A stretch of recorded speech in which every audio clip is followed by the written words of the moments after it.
So and Danielle, you said? Yes. Sorry, what year of seminary? Third year of the Master's in Divinity program. And then are you seeking ordination? I am.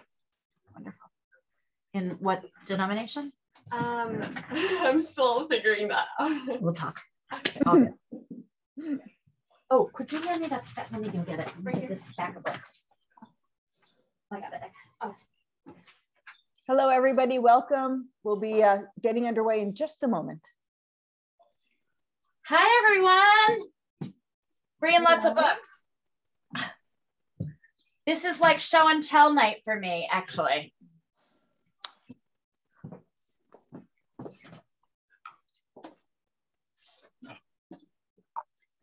We're finishing dinner, so I'm going dark so you don't have to watch me eat. Okay. If I want to see everyone, so I'm gonna Suzanne, it won't make a difference if I put myself Exactly. in the gallery. Yep. Perfect. That's why I have everybody. So we have a guest with us who's actually in my office, who's a third-year seminary student here and kind of heard about our class and thought it was in person. So welcome, Danielle. Did you want me to walk over there? No, it's okay. There she is. So we're behind the glass and I have to teach with my mask off, but her mask is on. Is that safe enough, do you think? Should I keep my mask on? I don't know. Okay. Are you vaccinated? I'm fully vaccinated. Okay. I think we're going to wait we have 15 folks. I'm going to wait just a few more moments. I love this particular night, really history of the Bible and a little bit more of how we read Bible. So. Can I ask a question about last week? You can, and I also had emailed to you all the documents. You did, thank you. Please ask. I just have no idea, and I did ask a few people that I thought would know, and they didn't have any idea. Last week we talked about 6 covenants. Yeah. Are there more, or is that the number of covenants? Well, look, everything after Sinai is really part of the same covenant. So some people would say there's really only the covenant of humanity.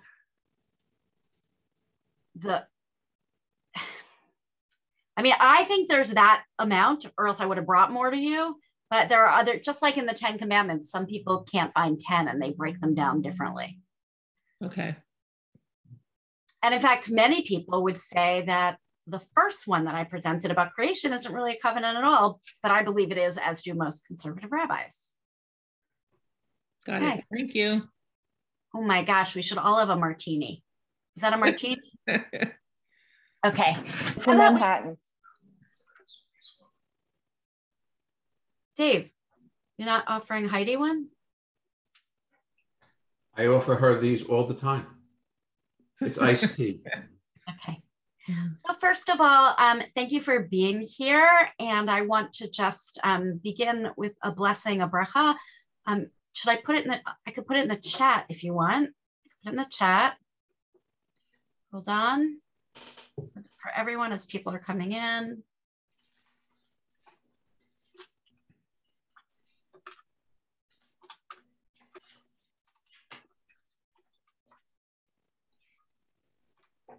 So if you join me in a blessing for studying Torah, it'd be great.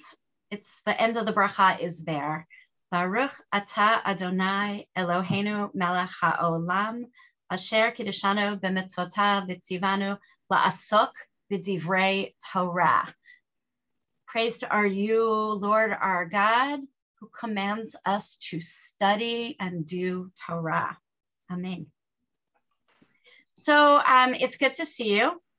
And last week being with you was the highlight of my week. We do on Friday nights, if you're not yet with us on Friday nights, I ask people to share their bracha of the week. And you all got eclipsed by Captain Kirk, but it would, if Kirk wouldn't have been in space, you would have been the highlight of the week, but you were close up there. So tonight, well, first of all, I'm going to say, does anyone have any comments or questions about last week? About the idea of covenant or covenantal relationship?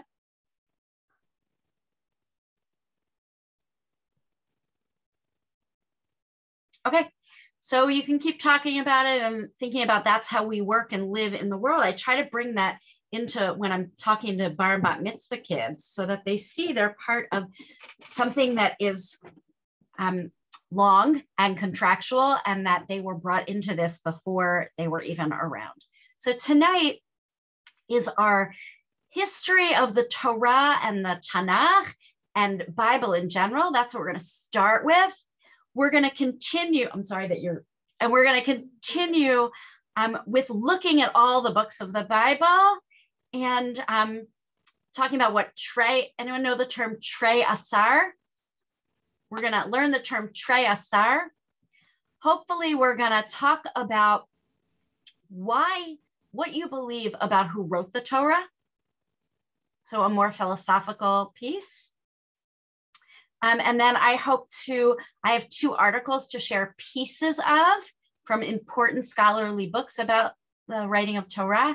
And then hopefully share something about the prophets. So I'm going to take a little water. I'm going to share my screen. How many of you already have the source sheet? Okay, but not everyone, right? So yeah. All right, so we're beginning. And I know for some of you that this is really basic, but for some people it's not basic. So it's kind of important that we just know what we're all talking about, right? So in English, how do you say Tanakh in English? Someone jump in. How do you say Tanakh? What is Tanakh in Hebrew? So let's go through this. Torah, Nevi'im, Ketuvim. Right. So the word Tanakh is an abbreviation, and that's how you say Bible in Hebrew. The T stands for, as you heard, I don't know who said it because I couldn't actually see, but maybe it was Ellen, I don't know. The first T stands for Torah. Just as a reminder for all of us, Torah is only the first 5 books of Moses. Those in the Christian community call that the Old Testament, but we don't, right? Because that would mean that there'd be something new. And we don't sort of believe that. So the T or the Tuf stands for Torah. The N stands for Navi or Nivi'im, prophets. And the KH or the Ch is Kituvim or writings. This is from the book On One Foot, which I think I've shown you before. And this, people know, I know that each week we chant a section of the Torah, and there are a couple names for it. What are they? Parsha. Parasha. Actually, in Hebrew, it's parasha. Some people Yiddishize it and say parsha, or Ashkenazi, make it Ashkenazi and say parsha. There's another word that people say when they talk about the weekly Torah reading, they call it a sidra. So the weekly, you may have heard the weekly sidra, right? The Yiddish of it, the sidra, from the word seder, the weekly order of reading. And we know that we chant a portion of the prophets called Haftorah. How many of you join me in having thought when you were a child that it meant half a Torah? Right. It comes from the word to end. But we do end with a piece of the prophetic readings. You know, there's a kind of move in some communities to not do haftarot because they're long. But I actually would do more haftarot. I think there's one problem with doing haftarot every week. What do you think that might be? Because if you've been in shul the last couple of weeks, I keep talking about the book of Isaiah. So when you read the Torah reading every week, we're reading it sequentially. You get the whole story. Even if we're not reading it in services, you can read the portion, you're bored, you can read the whole portion. For the haftarot, we take a portion of all of these prophets that we think connects in some way to the Torah reading or to a holiday, and we take it out of context. That is difficult. It's really difficult to understand Isaiah when you're just reading what it says in the Haftarah, but not the 39 chapters before. So my suggestion, I keep saying in shul, is read the book of Isaiah from the beginning to end. That's the prophet to start with. But think about that the prophets have a context. So it's hard on Shabbat to just have the piece that we read. Okay, anyone have anything to say? Comments, questions, ready to throw eggs, bored? Okay. I'm taking my watch off because I'd stay all night. I'm gonna share again. Again, I wanna thank Suzanne for being the Zoom master and making it easy for us. Okay, so I'm gonna continue if I can figure out how to move this. Yeah, there it goes. All right, so we're now just at the first 5 books of Moses. I'd love for someone to unmute, and for some of you, this is basic, and for some of you, it's not. So this is from this version of a Tanakh. We like this one because it's Hebrew English, Jewish Publication Society. But anytime you read something in English, what's the problem? What's the problem with reading Bible in English? Translation. Okay, so what's the problem with translation? It can be all over the place. Right, so translation is in and of itself commentary. Translation is who is writing this translation.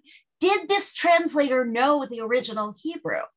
What was that translator's outlook, hashkafa, in wanting to write or use words in a certain way?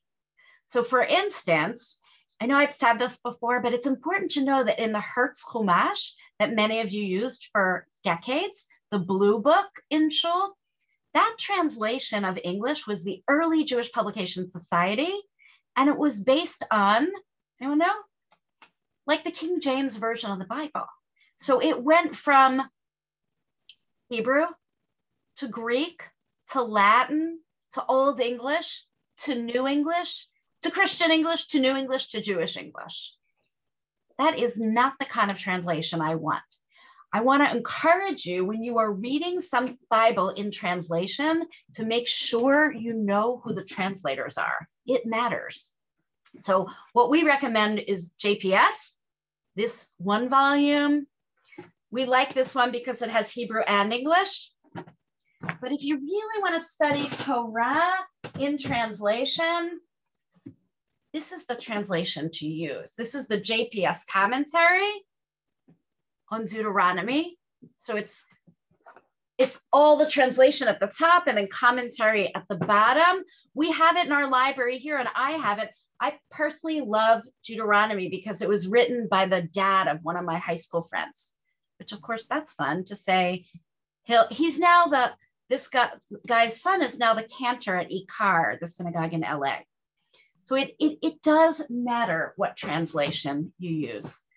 It also matters even in how we look at the text and the names of the text. So who are my Hebrew readers here? Can I have someone read the name of the first book of the Torah in Hebrew? I don't have it transliterated. Yeah. Our seminary student knows it. Breshit, right. Breshit, what does Breshit mean? In the beginning? Yeah, it's actually Bi in Reshit, beginning. So Genesis seems like a perfectly good translation of the word in the beginning, right? So let's look at the second one. What's the name of the second book of the Torah in Hebrew? Shmot. Shmot. What does Shmot mean? Names. Shem. You know, I know when I went to Hebrew school, Hashem Shali. My name is Shmot. But what's the name in English? Exodus. They're not the same. So the names of the books even are different in Hebrew and English and just show a different emphasis. The name in English is just about one story, right? The Exodus story, which is perfectly important because it's the formation of the Jewish people going from a tribe or a clan to becoming the Jewish people through the Exodus in Parashat Bishalach. But Shmot also seems important. Why? than calling it Shmot. What does Shmot denote? Generations. Okay, who said that? Lynn. Right, so what do you mean by that? Well, I mean, from what I remember, the beginning of the book it talks about these are the generations that followed Abraham or somebody. It's good. So tribes, the names of the tribes. Here's the very beginning of the book. Ve'ela Shmot B'nai Israel. These are the names of B'nai Israel. The book in Hebrew is named for the first important word, Ve'ela Shmot. How do we name parshiot in Hebrew? We name them very first significant word. Significant word, like you're not going to name a parsha Vayomer. And it was sad, but the significant name. So I think the names of the next book is really interesting. So what's the name of the English book? Leviticus. Yeah, and so what that talks about the laws of the Levites, of the priests. But Vayikra, oh my gosh, what a different kind of word. Vayikra is about calling, being called to God's service. So it does relate to the Levites, but it's a much more theoretical concept, Vayikra. Okay, so we have the same differential in the Hebrew for the next book. What's the Hebrew for the next book? Bamidbar. Bamidbar or Bimidbar. There's Israelis who pronounce it Bimidbar. Most Americans say Bamidbar. In the wilderness, in the desert. It's about what the content of the book is. We're in the desert. Also, it's about census. What do we know about the book of Devarim, Deuteronomy? Most scholars believe that Deuteronomy is written much later, and it's a summary of the first 5 books. It's a recapitulation. All right, I'm going on unless anyone wants to dispute, say anything, add anything. You're all good? Okay, when you think of the prophets, I went too far. Here they are. Joshua, Yehoshua. Someone want to read them out so we hear them? Someone who could read the Hebrew for us?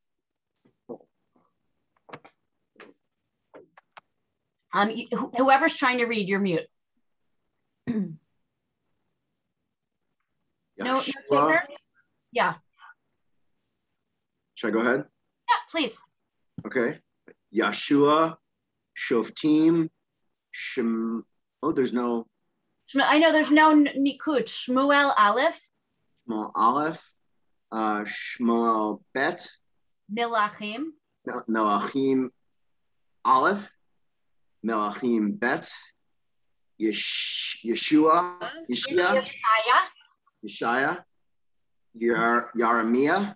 Yeremiah, thank you. Hezekiah. No, Yehezkel.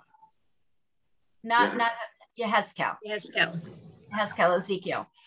So before the Joshua, Judges, 1st and 2nd Samuels, 1st and 2nd Kings, even though they are prophetic texts, you are going to read historicity there. You're going to read a lot of the history of ancient Israel and less of the beautiful, flowy, poetry-like stuff that you like hearing in a Haftarah, right?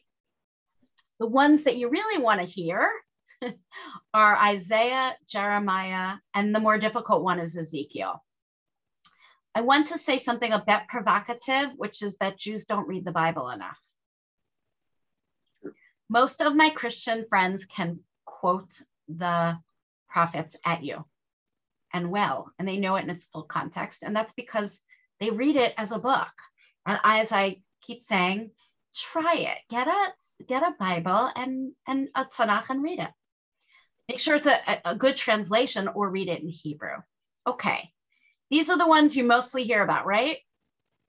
These are the big ones. There's another group of prophets that are both lesser known, but are considered minor prophets. So are they minor in their religious importance? They're not minor in their religious importance at all, but they are considered what we call the 12 lesser prophets. They're not the ones that have taken up the imagination of the Jewish people. They have a name in Aramaic. They are called Trei Asar. Any of you heard that term, Trei Asar? So Trei Asar means the 12 in Aramaic. So we're going to go to the Trei Asar. They are all short. Each one, if you want to feel like a sense of being able to study the prophets and get through an entire book quickly, these are your guys. And I do mean guys, right? These are they.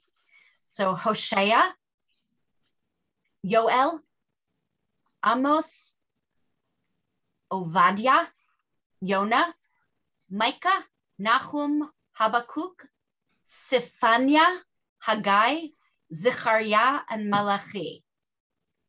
So some of these are in the prophetic. Which one do you know from an important holiday? Jonah. Jonah, you know that from an important holiday, right? Now we're going to go to the next. And do you hear much about the other ones? Micah, you get some good quotes from. You have a few haftarot from Amos and Hosea. If you want to read a really provocative book, it's Hosea. Anyone know the story of Hosea? No. So Hosea, it's a really short book. You can take the Bible off your shelf and read it, or you can go on to Sepharia. Let me ask you, does everyone know what Sepharia is? No. Okay, Sepharia is this incredible, it's probably like 8 or 9 years old. You should know this too. It is an online open source collection of all of Jewish text. It is run out of a nonprofit in Jerusalem. It's an educational entity. You can go on and find any Jewish commentary, any text of Torah, of Talmud, of Midrash, of Chassidut, anything you need. It's all free to use. And text sheets, you can get text sheets and commentary on it. I put it on there if you want to go at another time and play around on it. It's how people study today. Sepharia just means library. So it's an open library, open source library of all of Jewish text. And so I highly recommend looking at it at some point. So Hosea, I was going back to Hosea. But does that one tell us who does the translations? Yeah. It tells you who does it?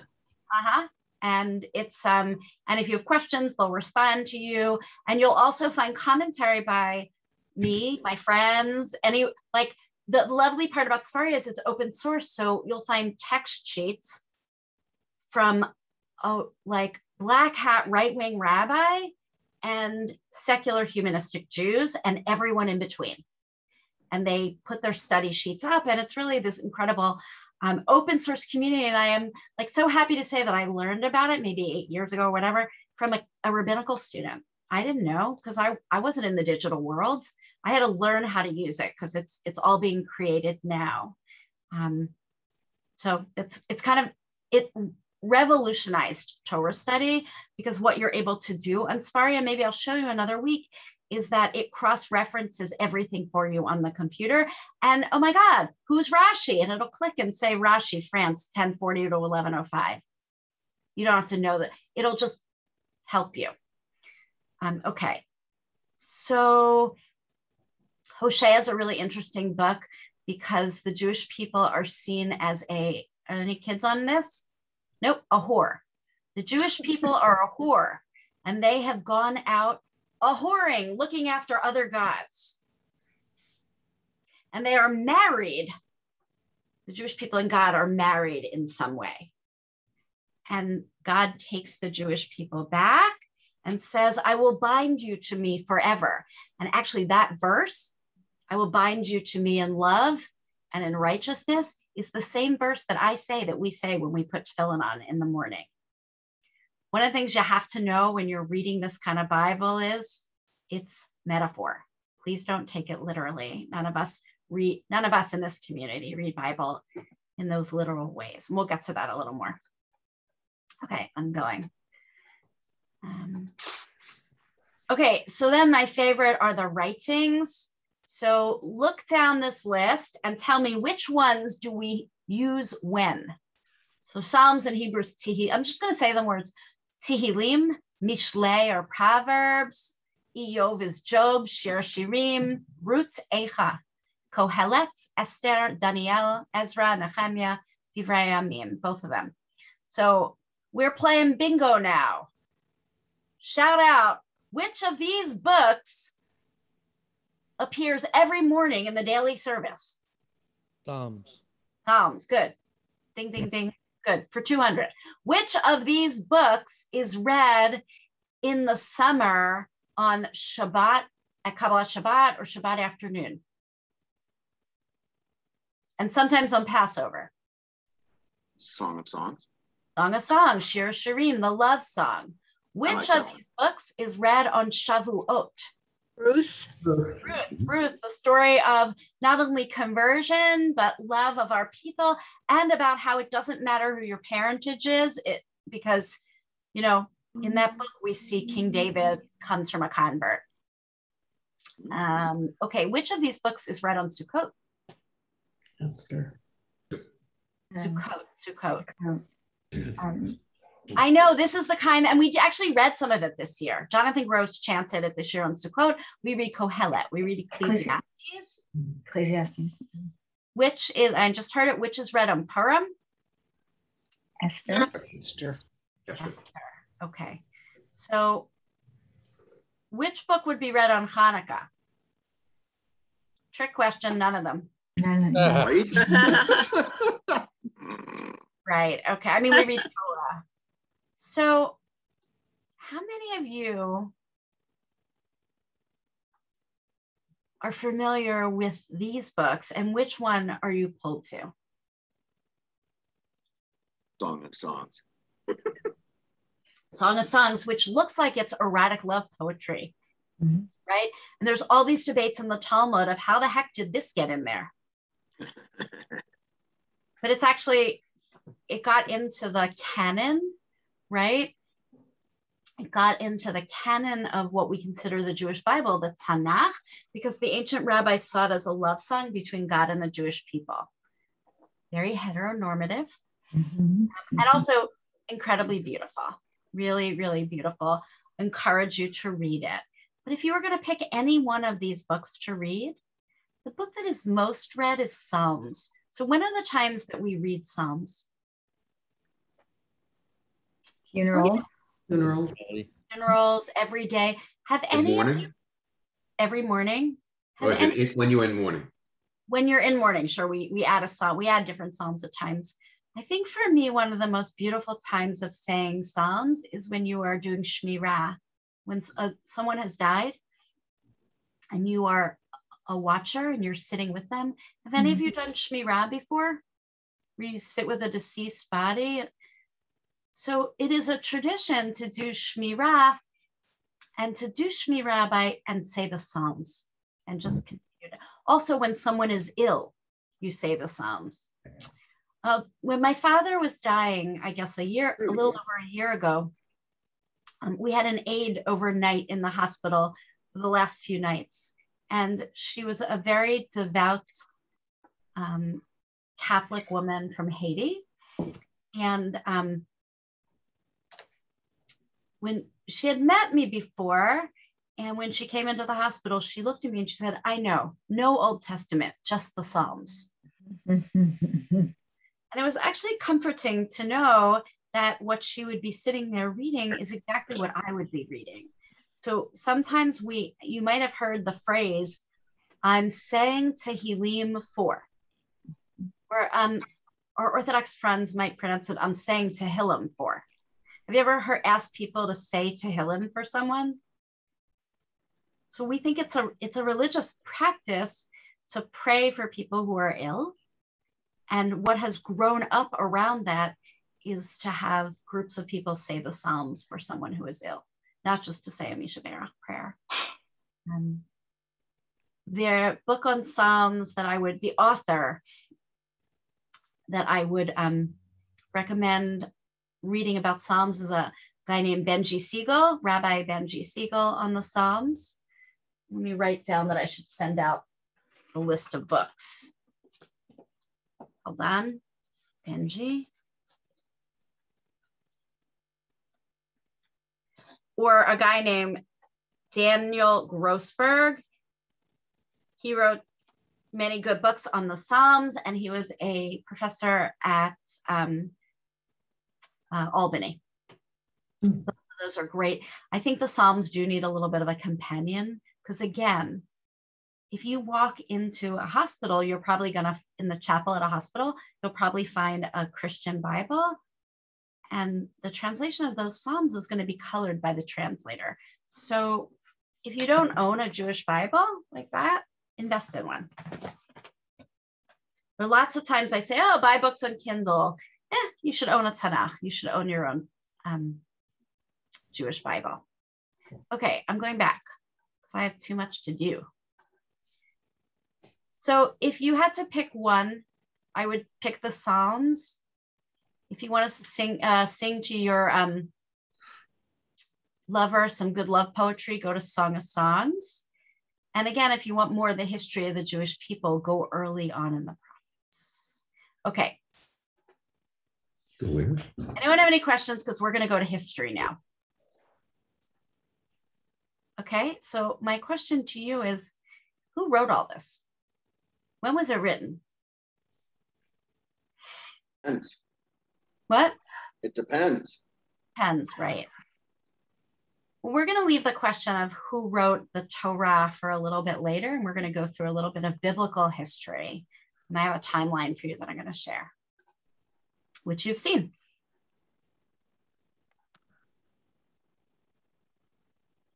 I'm someone who is interested in historical accuracy, and I'm sure you are as well. And also in thinking about what it means to be part of a tradition that understands history. So what happens between 1900 and 1700 BCE, before the Common Era? Patriarchs and Matriarchs. Right, so there's something in this that doesn't jive. Look at the next date that you have here, 1250 BCE. Exodus. Yeah, it's too many years. And yet this is when the archaeologists and the historians date the Exodus through other texts that they find, other Near Eastern texts. And you'll see that just a little bit after the Exodus, we have the conquest of Kanaan, now called Israel, by Joshua. After Joshua, we have all of the period of the Judges, which is how the Jewish people were led. And you'll see the name of one female prophet there, Deborah. She was actually a judge. So the time period of the Torah that we are talking about, 1900 to 1200. That's the time period of when the history occurred. But what we're going to talk about is that we don't read the Torah as a history book. We're going to go to that in a little bit. We read that Torah as a book of, this is who our people are. These are the narratives of our people. And this is how we understand ourselves in relation to the rest of the world. Allison, I see you're shaking your head. Yes. What's the good of that? You're on mute.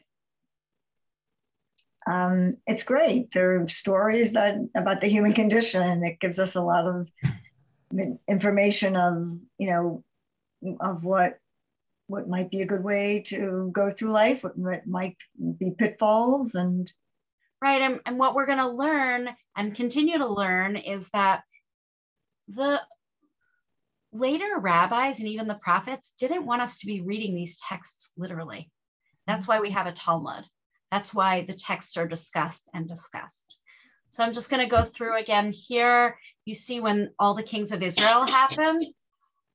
Look at this, 1025 to 928, unified Israelite monarchy. Oh my goodness, how many years is that? And the answer is not many. Not many, because after that we have a divided monarchy. We have the south, and then in Judah, Jerusalem, and then we have all the north, all the kingdom of Israel, those 10 tribes. So you can see that, we talk about a unified Jewish people or Klal Yisrael. Well, there wasn't that much of that in Jewish history. We have been generally a divided people. We talk about today, like, oh my gosh, we fight, especially in Israel, different, or even in the United States. Jews fight about, who do we listen to and who's right? Well, guess what? They did too. You only had a united Israel monarchy for 1025 to 928. And then we broke off into the 10 tribes, which many we lost. And you have a divided monarchy. Anyone have any comments, anything to say, any questions? Isn't it 12? What? 12 tribes. The 10 northern tribes, we say. I'm confused. The tribes of Israel always get divided by 2 in the south and then 10 northern tribes. And we lose those northern tribes. Okay. Okay. So now we're getting late, right? Really late. Elijah is an early prophet, but in terms of the Torah and the Bible itself, 850 we're getting into later years. What's at 450 BCE? Because that's the most important date here. It's the destruction of the Second Temple. That's 70 in the Common Era. Look on the page. It's 450 before the Common Era. The canonization of the Torah under Ezra. That's right. So by the way, there's going to be 450 plus another 70 years before the Second Temple gets destroyed. The First Temple will get destroyed in 586 BCE. You see the Babylonian exile. But for our purposes, and actually the Christian community too, what we call the Tanakh or the Bible gets codified or canonized in the year 450, and it's Ezra who helps do it. What does it mean to make something part of the canon? What does it mean to make something part of the canon? It's formalized. Yeah, but so it means this is what's in. But it also means that there are books that were left out, books that were still important and that had meaning, but that were not part of the Bible. And by the way, for some Christians, other books are part of the Bible. So I'm showing you this book called the Apocrypha, right? The Apocrypha, do you see that? Yeah, there's the, and I wanna this is old, it's from college. What are some of the books of the Apocrypha? The Prayer of Menashe, the Book of the Maccabees. That's not in our Bible, but we know it exists.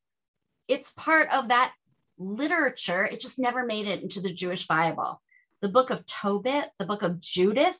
There's that book of Hanukkah, the Book of Judith, right? The Wisdom of Solomon, the Book of Baruch, the story of Susanna. So these are books that many of them made it into the Christian Bible, did not make it into our canon, but are still considered important to learn, to be able to learn about what made it in and what made it out. Just historical footnote on that. Does anyone have any questions before we move on? How the canon got there? Yes, Dave Saltzman for 200. Who decided? Who decided? What got in, what didn't? So that's a great historical question. And it says here Ezra, but it's really a sense of like the oldest form of the Sanhedrin, of the rabbinic court. Scholars decide what's in and what's out. And probably what we know is that what's in is what was used, what was read.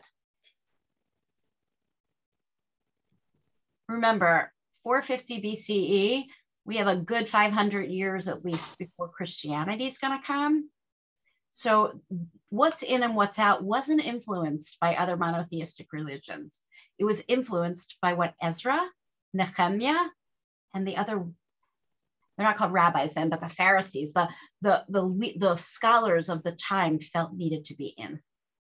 It's a really interesting discussion of what's in and what's out. By the way, a discussion that continues to today. I went to college at a place in New York City that the main library, you read around the main library and it has like every great writer. Except in the 80s, we realized, oh, wait, it's not every great writer. It's every great male dead European white writer. And so the canon changed, right? In our sense, the canon changes as well in that we've added other books that are like important to read. They're not biblical, but they're important to read. The Talmud has been added. You know, to be a serious Jew, you study Talmud at some point in your life. Okay, we're going to keep going. But before we go, I have some questions. I want you to close your eyes for a moment and think about when you hear the words, Anochi Hashem Elokecha, I am the Lord your God who took you out of Egypt. Who wrote that? Did Moses write it? Did God tell Moses to write it?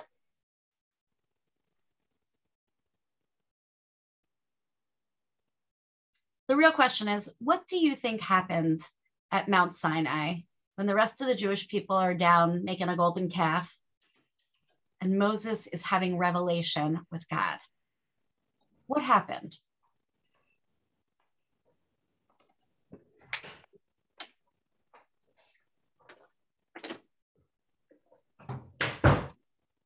No takers? Well,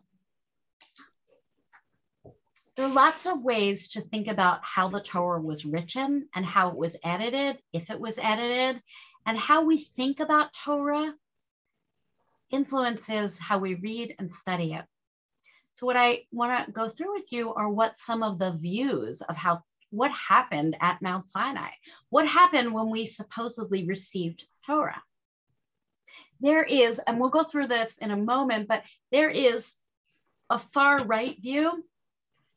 Maybe I shouldn't use right and left. I'm just trying to really give you the spectrum. There is one view on the spectrum that says what happened at Mount Sinai is that Moses got this Torah, the one that's sitting in the beautiful new ark at the Jewish Center, in discrete words and letters. No words, no letters were changed. That is one view. You can have that view and be part of the Jewish community. There is another view that says we have what is called continuous revelation. What might continuous revelation be? God dictates God's will at Mount Sinai, but through the years, human beings write it down. Did you ever play the game Whisper Down the Lane? What's the point of the game? See how it changes. See how it changes. Yeah, by the middle, it says it's something different. So this view of the telephone. Telephone, right. The idea is that God spoke to Moses and gives God's will. And then through the generations, it gets written down and maybe changed. There's a really important book, such an important book by Abraham Joshua Heschel. And it's on my shelf over there, but it's called Torah min hashamayim. Torah from Shamayim, from heaven. And the second part of the book is, the title is Ba'aspaklaria shel hadorot. From the Torah from God, from the perspective of the generations. So the view of continuous revelation is that in every generation, they're going to hear the words of Torah differently. By the way, may I ask a question? Yeah, Why do we still say Vizot Torah in conservative services? We are saying this is the Torah. Asher Asad. Adonai. Because, okay, so we say it for a couple reasons. One is that we value ritual and that we value Klal Yisrael, the unity of the Jewish people somewhat. A. B. There are conservative Jews who believe that first statement, that this Torah was given at Mount Sinai in these discrete words. And there's certainly many more conservative Jews, it may not be you, but there are more conservative Jews who believe that some part of Torah was given at Mount Sinai, and that those words were then written down. So first reason is really the practical ritual reason that we want our services to feel similar. And the second is we really have, at least in the conservative Judaism that I've lived in, and certainly at the Jewish Center, we are Big Tent. One of the things about the conservative movement is that there's no litmus test on belief. So I know plenty of conservative Jews who believe that the Torah was written and is God's will. You'd be surprised. There are people that believe that. And I know many other who believe in what we call progressive revelation, which is really a reform view. And so we keep, look, if Janet, if I had my druthers, I would leave that in and I would take Unatana Tokef out of the high holiday service, because that is actually, I think, pretty theologically offensive. Who shall live and who shall die? This, it doesn't, there's a phrase in Jewish, in the Talmud, Zen neheneh v'zeh lo chaser. Many people benefit from Vizot Torah asher sa Moshe. And no one, you're not being hurt by singing that. Also, it is part of our collective story. Moshe kibel Torah mi Sinai. Moses received the Torah at Mount Sinai. I don't know what Torah he received, but he received Torah. Some of our folks, some of our Kabbalists say, and actually Heschel would say this too, that the only thing spoken at Mount Sinai was the Aleph. But from that, God revealed God's self to Moshe, and then revelation continued and Torah continued. So by the way, if you believe in verbal revelation, that Moses gave discrete words, then everything in this book is true, and you can't change anything. So I hope you are all going, so I hope if that's what you believe, that you're going to a Shatnez lab and getting your clothes checked. I don't know what Shatnez is.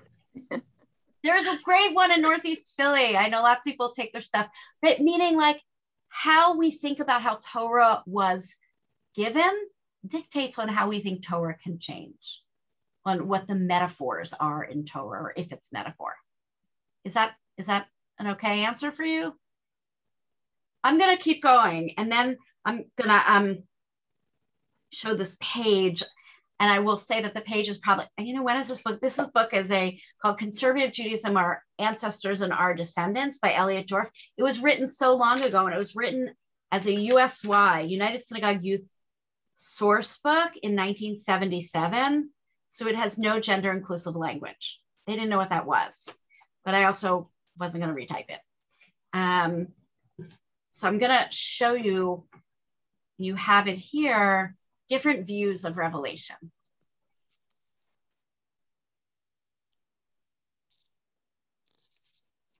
I know you can't see that. You're about to tell me I can't see it, right? Yeah, I know. That's why you can print it out. I'll read it.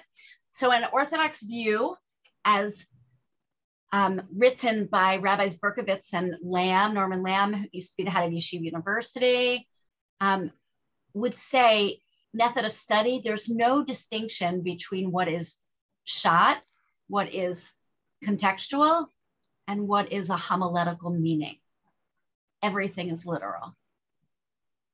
And that really, the nature of revelation is that discrete words, and man or people's ability to change the ideas in the Bible, there's none.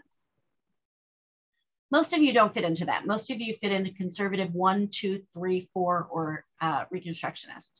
So those views are, how do we study? We study the historical method, which you'll see when I'm doing Torah study, I will virtually never say the name of a medieval commentator without telling you when he lived.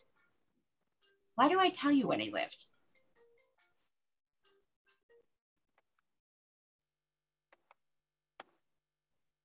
Anyone know? Context? Yeah, you really need the historical context. If someone's writing during the Crusades, you need to know that. If someone is writing in Spain when the Muslims are ruling and the Jews have a great life, and there's a lot of cooperation, they're going to write in a much more liberal way. Okay, I'm going to keep going. The conservative two belief here, human beings wrote the Torah, but they were divinely inspired. Human beings wrote the Torah, they were divinely inspired. Another conservative view, the Torah is a human record of the encounter between God and the people of Israel at Mount Sinai, but of course it gets edited. Another conservative or reconstructionist view, it says, it's funny, Kaplan, Einstein, and Schulweis, it's funny that Einstein's in there. Human beings wrote the Torah and there was no divine intervention here. And then the reform idea, the Torah is God's will written by human beings, but as time goes on, we'll understand that will more. Let me ask you a question. Have you thought about this before? Who wrote the Torah and does it matter in terms of how you read Torah? Yes. So I think a little bit of it because I'm a lawyer. The same way I think about like constitutional analysis, and I've gotten blasted for this, I don't care. I think when you have a document that's foundational, it has meaning, right? And you can't just explain away everything in there to mean whatever you want it to mean. Like it says certain things and it means certain things, and you can't turn that into the opposite through interpretation. I mean, you could minimize it. You could say we're not going to follow something, but you can't just say like the opposite is now true, because like that's disingenuous. Well, it might be disingenuous, but it is actually how all of Jewish history, literary history, has worked. So I'll give you a few for instances. The rabbis of the Talmud the Talmud is the years 200 is the Mishnah, and then 500, this is of the Common Era, is the Gemara, the Talmud, the finishing part of it. And what I can say definitively is that the rabbis, and when I say the rabbis, I mean the rabbis of the Talmud and before, never believed in what you would call today original intent. So let me give you a couple examples of that are from them.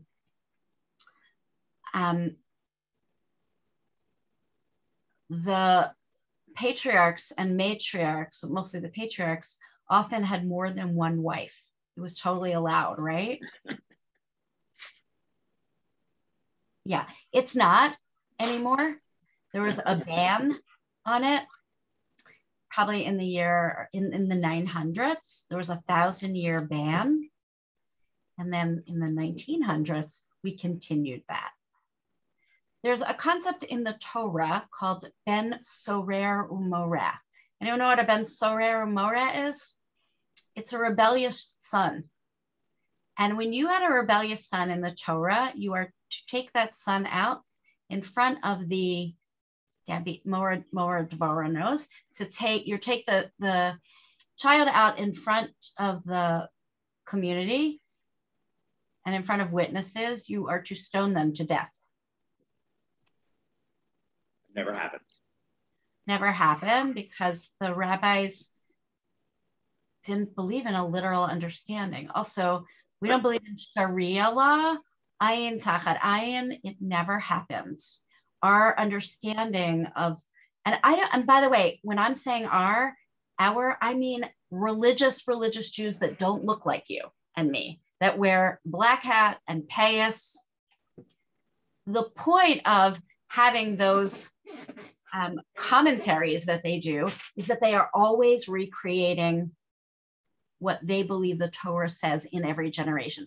Now, many of them will go back and say, I believe the original intent is X, and they'll rely on the idea of it, but maybe say the opposite and find a halachic hook for it. So it's my understanding that Jews, when studying the text of the Torah, even our most religious Jews, see it much more as metaphor and not as literal. And one of the ways we see that, one of the ways we see that is in the story of creation. So the model of Yeshiva University, the Orthodox University in New York City, is Torah Umada, Torah and science. the great rabbis of Yeshiva University of the last century would say, nothing in the Torah can go against science. And so you bring them the creation story, and these great rabbis of the 20th century would say, oh yeah, what does Yom mean?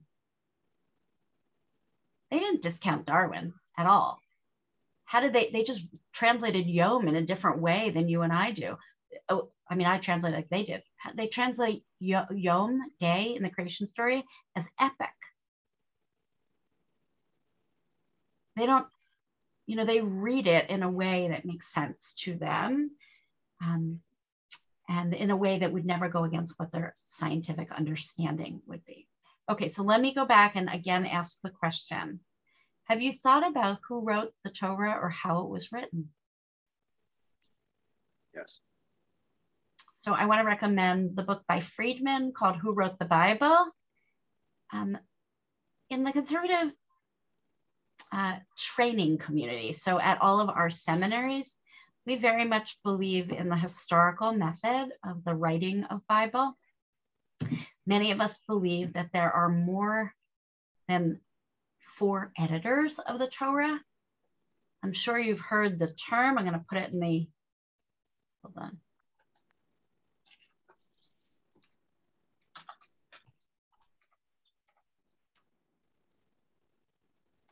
These are the letters that we think about when we think about who wrote the Torah itself. JEPDR. Anyone know what any of them stand for? So J, for people who study the Torah in a literary way, and by Torah for the first 5 books of Moses, J stands for the Yahwehists, right? Those who in the ancient Israelite community believed in the God called Yod-Heh-Vav-Heh. And you see a lot of times in the Torah, it says, Vayomer Adonai el Moshe, and Yod-Heh-Vav-Heh says to Moshe. But there are other times where God's called a different name. What's that name? Elohim. Elohim. Eloheinu, our God. There's another, right. Thank you. There's another set of literature within the Torah that is very much focused on God as Elohim. Hey, weren't we the monotheistic religion with one God? Yeah, but the historians and literary editors very much believe that if you can break down the Torah, and you do this in school in Bible class, and you can tell this came from the Yahwehist tradition, those who were believing in God as called Yod-Heh-Vav-Heh, and there were others who believed in God as Elohim, and it took generations to assimilate those ideas. They knew they believed in one God, but the ideas in different areas of Israel, the land of Israel, developed differently. And so they eventually come together to have one text, which is why when those of you who listen to Torah, you'll hear Yod-Heh-Vav-Heh and Elohim interchanged. And which is why later, the late rabbis in the Talmud have to say, wait, they must mean different aspects of God. But early on, there were different traditions of understanding who God was. Okay, J-E. P, who is P? P stands for the priests. It's all the stuff in Leviticus. It's all the information of how do you act as a Levi or a Kohen. Any of you a Bat or a Ben Kohen or Levi? Any of you have any Leviim here? Kohanim? I'm a Levi. Nice. Wash some hands. Very nice. So JEPD. What's D stand for? That's the easiest one. Deuteronomy. 4 different texts. The text and the Torah's, this is one historical view.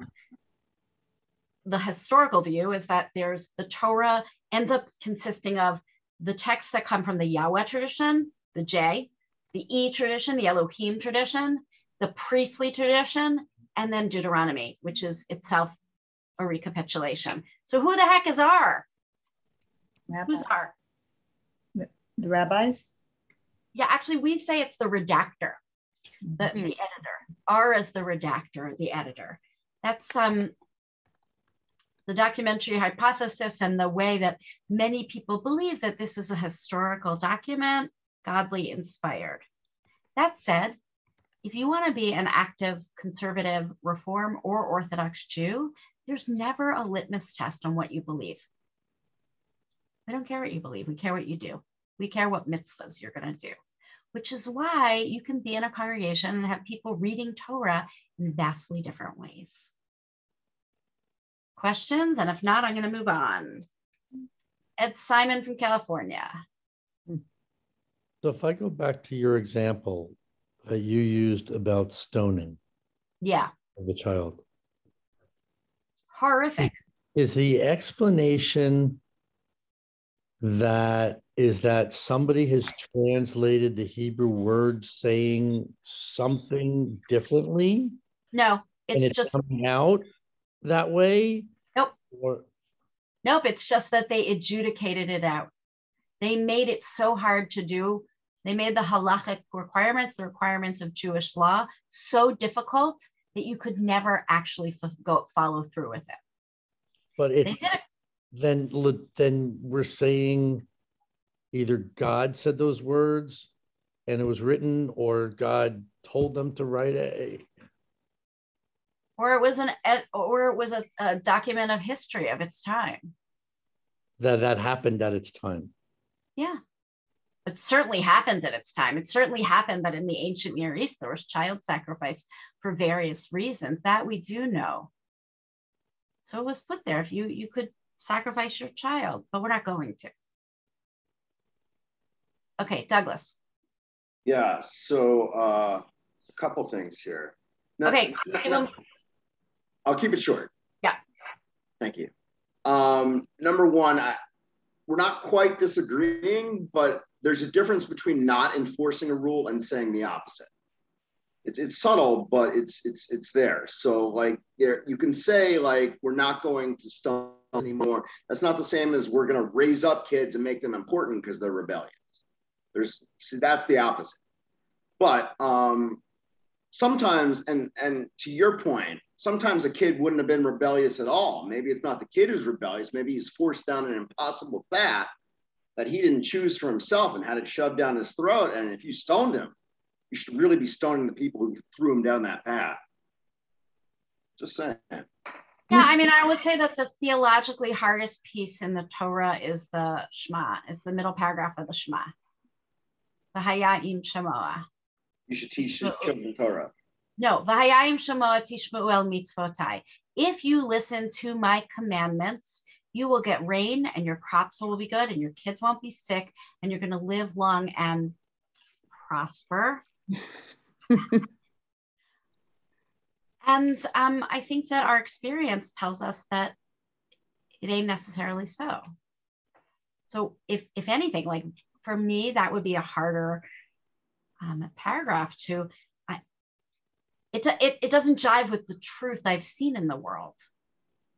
So maybe we're not at a place or time yet. We're not in a messianic time where that is true, where actually if you do good, good comes to you. Like it says in the Yigdal, which we don't do on Friday nights, but I love Yigdal. Noten l'rasha ra kirishato. We give the Rasha, the evil one gets their due. Not in this world usually. So, yeah. Not if the U.S. Attorney's Office has anything to say about it. Okay. Dave, and then we're going to move on to read two brief scholarly articles.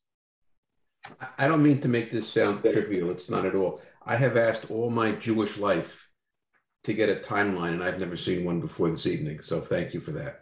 I have never seen this. Let me tell you where the best timeline of Jewish history is.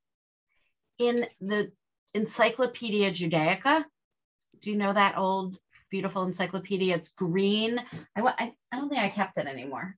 I think I left it my last show, or I didn't unpack it yet, but I'm sure we have one. The Encyclopedia Judaica under Jewish history is a better timeline than this even, which is all of Jewish history. It's actually quite good. I'm sure we have a Encyclopedia Judaica in our library with an even better timeline. Okay. The geek in me only asks, at what point do we know that years equal years? I agree.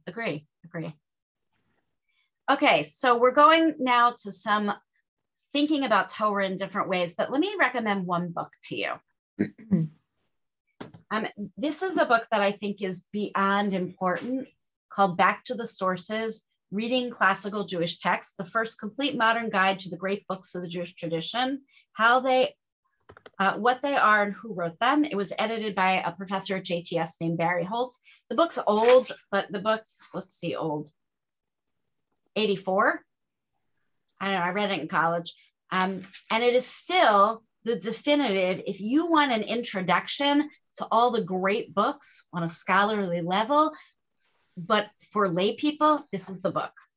What's the name again? Back to the Sources by Barry Holtz. Back to the Sources, Reading Classical Jewish Texts. It's in the chat, and the chat is also being recorded as well as the whole program. So. Oh, I just did something really bad. I don't know what you can see now. Huh. You're seeing your email. Your email. That's not good. Okay. Screen share, try that again. There it is. I think I want to do the Eisen. I'll do the Eisen article first. Okay. So this is from a book. That's my terrible handwriting. Taking Hold of Torah, written by a guy named Arnold Eisen. Then he was a guy.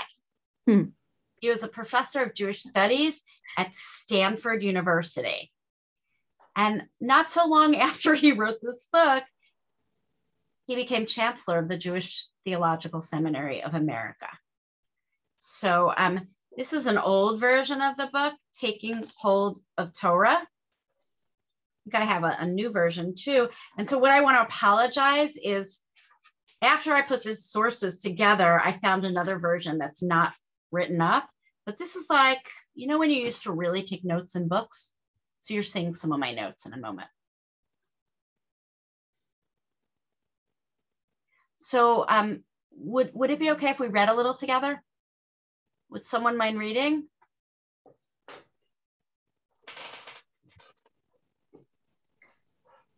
Rabbi, can you make it bigger? My version. I'm not sure I can make it Where bigger. are we starting? Okay. I can't make it bigger because it's a PDF this week. So Where maybe is- I have the Where we- larger version. If you want. you have what? I can read it from a larger version. I have. Thanks, Myra. For as long as Jews have been reading Torah, they have been wondering why it begins where it does. The question arises in the very first section of the commentary by the greatest of medieval Jewish exegesis, Rashi, who poses it in the name of a sage who had lived nearly 1,000 years before. Quote, Rabbi Isaac said, the Torah did not need to begin until, quote, subquote, from this month, Exodus 12:1, the first mitzvah that Israel was commanded. What point is there in beginning with Bereshit? Why start a book that is meant to direct Jewish behavior in the world with stories about the trials and tribulations, the loves and losses of the ancestors? What bearing could Adam and Eve, the flood, and the genealogies galore, the stuff of what we today call myth, possibly have on the concrete yeses and nos of everyday life? Okay, so for me, the important part of that sentence, of that whole paragraph, is that we, for a moment, talk about what the word myth is. Okay. Myth usually has a negative connotation. Eisen and all my professors do not use it in a negative way. What do you think the word myth means here? A story that's made up to tell a purpose or learn a lesson. Yeah, and so I like that, Heidi, but it doesn't even need to be made up. So a myth is a foundational story. And we can talk about myths that are living, and then we can also talk about broken myths that we no longer believe in. But the the religiosity and the dignity with which we accord to the Torah is because it is our foundational mythic story. And what Isaac is saying, what we believe is, I don't care who wrote the Torah, and I'm never going to know. I care that it is the story of our ancestors. And what many religious Jews would say is, I'm obligated to mitzvot, to do commandments. I believe in the Talmud being, and in biblical commentary being a flowing, always happening exercise of what does the Torah mean in our day, like it says in the Haggadah. In every generation, we're obligated to be seen as if we left Egypt. In every generation, we're obligated to grow Torah. So whatever its actual historical foundation is, I'll never know, because no one from then is living. There's no record of how it was written or given. And B, I don't actually care. I care that we as Jews believe this is a holy document. It's a holy document for our people. That's, I think, one of the things that Eisen teaches a lot about Torah is like, what do you feel when you are reading Torah? What is it doing for you? So the sense that Torah is our mythic stories, our foundational stories, that's what's important. These are the stories, by the way, our creation story is beautiful. It's not the only one in the ancient world. There's lots of common stories, but this one's ours. Lots of other stories and lots of other religions have sacred text, but this one's ours. That's one of the pieces that Eisen is reminding us. I know I have just a little bit. I think I'm gonna go on because I'm gonna go to what I've many, many years ago. It is that the Torah starts where we do. It locates each and every one of us in the chain of human actors stretching back to the beginning in order to have us reflect on the consequences and responsibilities entailed in who we are, ourselves and not someone else, the children of our parents and not others, members in a family and a faith that claim us as their own. Only after coming to terms with these fundamental givens of identity, which we all know identity is complicated, we all know, which in our day normally occupies a good deal of adolescence and occasionally stretches well beyond. I think even now it's even more beyond. I love how he writes an into therapy. Are we prepared for the promises that mark adulthood, the commitments to one another, to God that will define our lives? The Torah Call, is why I wanted you to hear this from last week, so we connect last week to this week. The Torah calls those commitments covenants. And the time and place we make them is Sinai. But the Sinai today is every time I read Torah. By the way, there's a thing in some shuls where if your parent or your relative is having an aliyah or reading Torah, you stand up for them. And there's some shuls where you stand up for the whole Torah reading, as if you were at Mount Sinai hearing Torah. Yeah. So I'm going to go on for a bit. According to this view, Genesis is not trying to present science to us or any ancient version of science, though the progression from energy to matter to organic life in its account of the 6 days of creation has proven wonderfully suggestive over the ages, right? It feels a little bit like how the world developed and uncannily resembles several major stories of our physicians and biologists now tell about cosmic and human origins. Jewish commentators have been content from time immemorial to regard the 6 days of creation as figures for eons of unspecified duration and to speculate on God's previous creation of other worlds. Neither Darwin nor Einstein need pose the problems for classically trained Jewish readers that they do for believers in some other traditions. The sacredness of the text for Jews has never depended on its literal truth. Let me say that again. The sacredness of our text for Jews has never depended on its literal truth and could not, because Jews from the beginning argued over what that truth is and how we can be sure of it and how much weight it should have as compared with other sorts of truths. The other sorts of truth are homilies and allegorical truth and mystical truth. That's what we do. We talk about what the truth is. What does matter in the creation story is the import it bears for human life and the moral choices that we have. Not going to read the whole book to you because I don't need to read a book to you, but I want to just say, if you want to really like sort of think about the Torah in a modern idiom, this is the book to read. I have one or two other sources I want to share. Anyone want to say anything about Eisen? By the way, one of the things Eisen does in this particular book is that he goes through each book of the Torah and uses it as a metaphor to think about modern Jewish history. It's a short book, a great read. I have copies if anyone wants to borrow.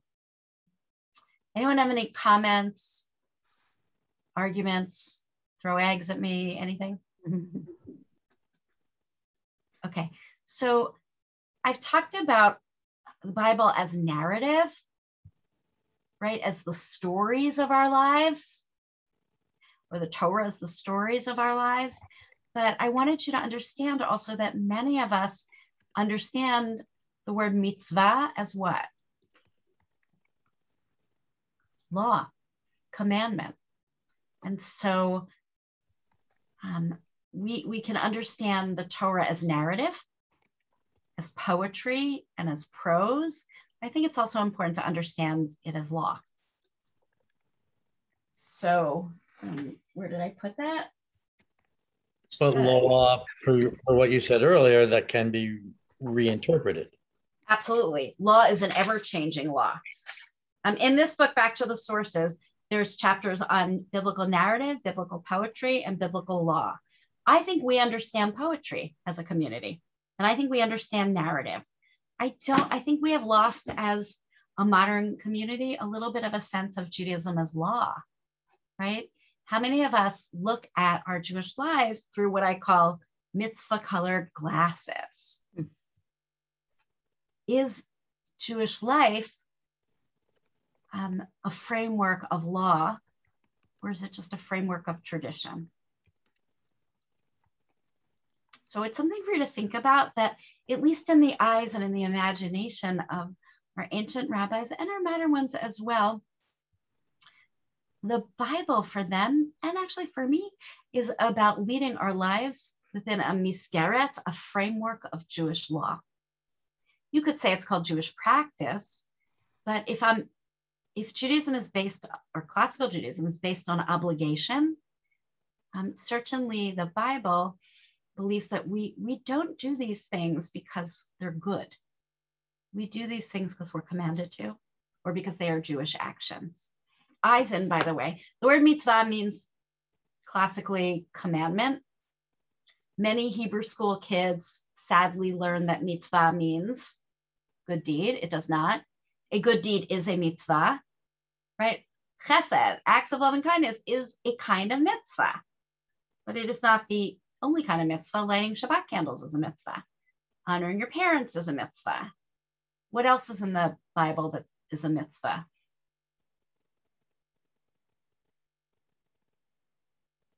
Keeping kosher. Keeping kosher, yeah, big mitzvah.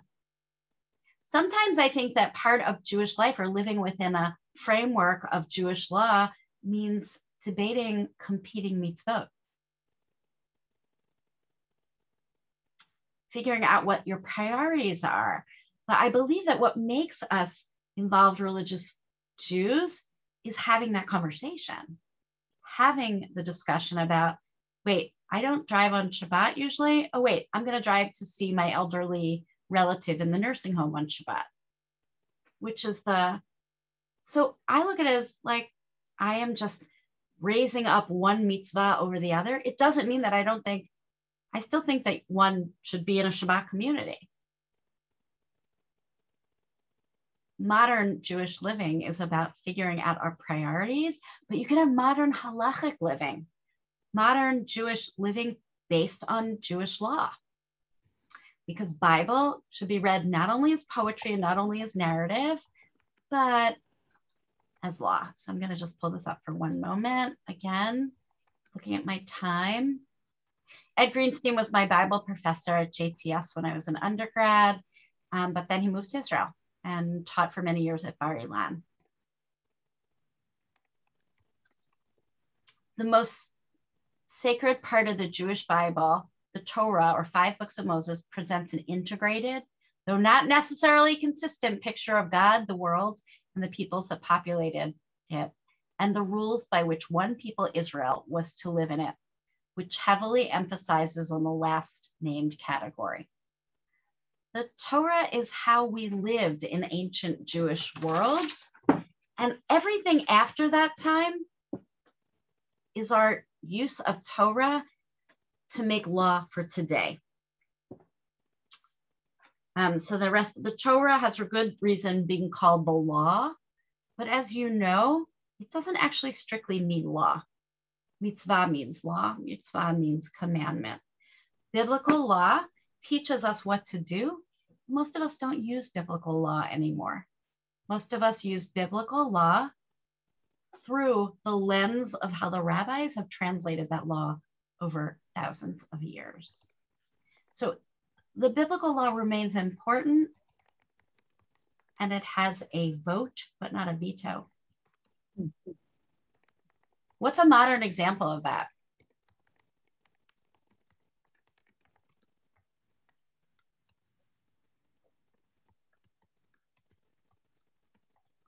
Not fasting when you're fasting to be able to have medicine?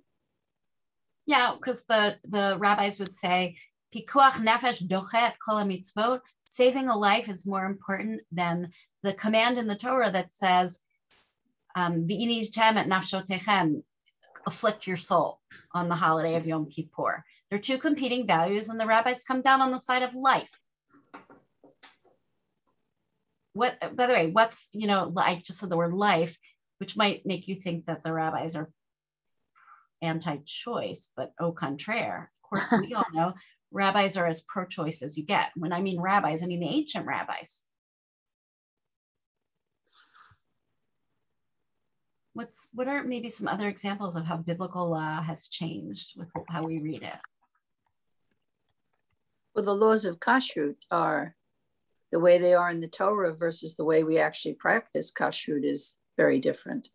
Very different. My brother, may rest in peace, would maybe once a year come up and say, chickens can't have milk. Why can't I have chicken parmesan? And so Janet, that goes back to your earlier question and comment, which is that part of the things we do are tradition. And within Jewish law, there's a phrase called minhag avotenu, and I'll say v'imotenu biyadenu. The tradition of our parents is in our hands. When do we change that tradition? If you're living within, this only works if one's living within a framework of Jewish law. When do we change those traditions? When you marry into a new family and they have their own traditions. Maybe, but you're still observing Jewish law. Yes, you would change your traditions then. Yes. Follow your wife's traditions. Or as I always say, I want to grow up and marry a Sephardic Jew who's Dutch. What? Do you know why? Because Sephardic Jews eat, beans, kidney oat on Passover, and Dutch Jews only wait an hour between meat and milk. So that would be good for me if I married a Sephardic. If you guys find me a Sephardic Dutch man, observe it. That'd be good.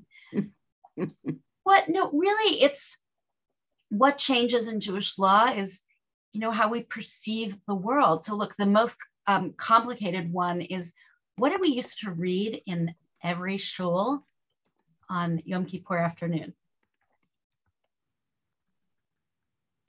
We used to read a reading that said that it was an abomination for men to be gay. That's what we read. That was the Torah reading. Yom Kippur afternoon, mincha. Do y'all remember that? That is the traditional Torah reading. And in fact, if you look in our Machzor, in our High Holiday Prayer Book, it'll say traditional Torah reading, and that's there. It's not the one we do, because that's not what we believe. We don't believe being gay is an abomination. We think actually the Torah misunderstood. I think Douglas jumped off. I think he might be upset with this. Mm-hmm. That meaning that like we change so much in the Torah. So what do? Well, we're not going to change the Torah. No one's going in with whiteout and going into the scrolls and actually whiting the words out. But what we do is we make it less important. So at no reform and at very few conservative and at no Reconstructionist synagogues will you hear that anti-gay reading on Yom Kippur afternoon anymore. Instead, we read the Holiness Code, Kedoshim to you. Did we change the Torah? No, but we kind of legislated it out to live what we consider our values. Mora Devora, and then I'm gonna do one more thing before I leave you. So another way that I've looked at it, or been taught to look at it, but don't think is as soulfully meaningful is really rationalizing with a historic context. So sure. The idea being that an eye for an eye, in the context of a time when if someone hurt you in the eye, you were justified to kill that person, that an eye for an eye was to say only an eye for an eye. And then of course it was the compensation, absolutely, as we have today. And the same with, there was another example, but with that the idea is that in those days, in those ancient days, a kind of punishment for men, or else a pagan ritual, I don't remember which, or both, was sodomy. And in essence, men raping a man as part of a punishment of that person. And so the Torah says, no, you don't do that. We don't do that. I mean, it's a lovely historical reading. It's also, we do that with women's roles in the Torah, that like the Torah is the most progressive text for women of the ancient Near East, right? That the 5 daughters are, that Benot Slofchad, the daughters of Slofchad are actually able to inherit. That's like unheard of and progressive. So yeah, there are ways we work around it. Fran, and then I'm going to do one other thing. Yeah. Okay, I just wanted to play devil's advocate, and that is to Debbie or to me. What? To me or to Debbie? to you. Yeah. Okay. If we take our values from a society, from a culture, from a historical moment, my question then is, what are Jewish values? Yeah, it's a really, really interesting question, and so that's why I want to talk about. Great question. Who decides? And sometime earlier, someone said, who decides what's in the canon? Mm-hmm.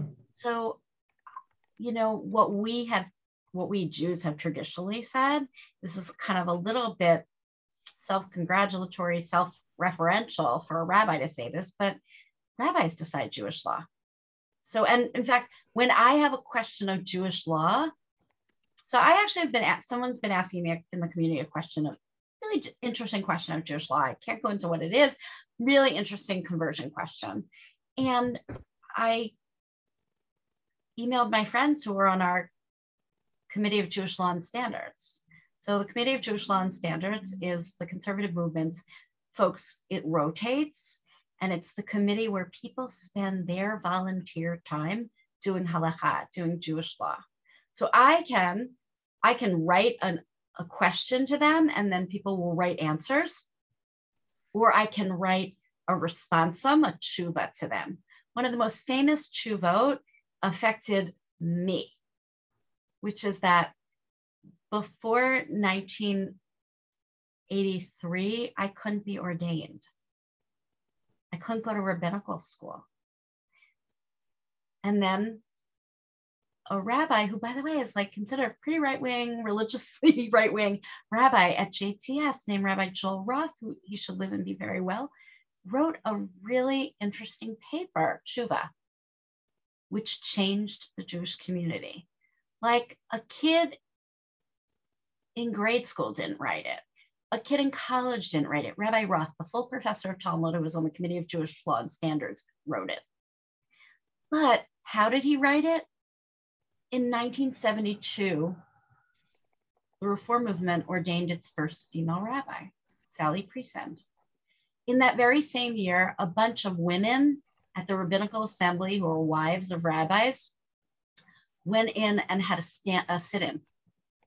they called it themselves Ezrat Nashim, the women's section, and they had a sit-in to get aliyot and to have women be allowed to count in the minyan. 72 to 83, and lots of going back and forth in the community. So one of the great important sayings in the Talmud and how Jewish law is decided is a phrase in Aramaic that says, Puk Chazeh, go out and see. Go out and see what the people can actually do. And then groups of educated rabbis write what we call tshuvot and change Jewish law. But we conservative Jews didn't invent this. If you want to read tshuvot, you can read them from the Middle Ages. It's Jewish law adapting and always engaging in secular society. We're not a closed society, but we never were. Rambam knows Aristotle, right? Maimonides is influenced by outside culture. And that's okay. So are we influenced. We were influenced by the feminism of the 70s. Thank you to all you women who did that. And to all the men who did that as well. So the changing of Jewish law and the rate of change actually determines what communities we're in. So for instance, if I were in a Reform community, I could have gone to rabbinical school in 72. I was 2 years old, but okay. If I were in the Orthodox Jewish community, when I was in rabbinical school, I couldn't go to rabbinical school, but I can now. There are Orthodox female rabbis now being trained. So were those Orthodox rabbis influenced by feminism? Of course. Are they going to say they were? No. But historically, how does change happen? Change happens with us integrating, learning from the society around us in good ways as well. Medieval Hebrew poetry is based on Arabic poetry. We learned the root system, the 3-letter root system of Hebrew from Arabic. That's how we learned it. I just want to, just in the chat, someone asked a question about what the Mishnah is. So the Mishnah is in the year 200, and it is the 200 of the Common Era. It's a first compilation of Jewish law. The very first compilation of Jewish law, compiled by topic and not like the Torah or the Bible. It's the first post-destruction of the Second Temple document. The Mishnah was created in, and I will say this all the time, created in the north of Israel in the year 200, edited by Rabbi Judah the Prince, Yehuda Nasi, and it is the first attempt at putting Jewish law in a systemic book of law in the north of Israel. It is the response to the destruction of the Second Temple, 130 years after. And then for the next 300 years, rabbis debate it across the century, from Babylonia to Jerusalem and back, and create 2 different Talmuds. One's the Jerusalem or Palestinian Talmud, and one is the Babylonian. The Mishnah is the first, we say apodictic. It just puts the law out in the format of this is the law on any given subject as opposed to stories. And it's it's like where you start learning Jewish law as Mishnah, and then Talmud is more difficult. So I just want to give you a little book review. If you are reading Torah today and you want to read an old book, this is a really old book, but you're female and you're interested in Judaism and feminism, you have to have read or should read Standing at Sinai. It's a classic by Professor Judith Plaskow. Standing Again at Sinai, it's about feminism and Judaism. If you want to read biblical commentary today, if you want to go online and say, you know what, I want to read the Parsha every week, there are 2 people, where's the second one? Yeah, 2 people I recommend. The first one is Dr. Aviva Gottlieb Zornberg. Any of you studied with Aviva Zornberg or heard of her? She has a PhD in English literature. She's Orthodox. Standing Again at Sinai is Judith Plaskow. And Aviva Zornberg has written a book on each of the books of Torah, and it's her commentary.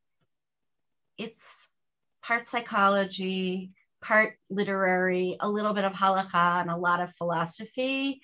She's the greatest living biblical scholar at the time right now.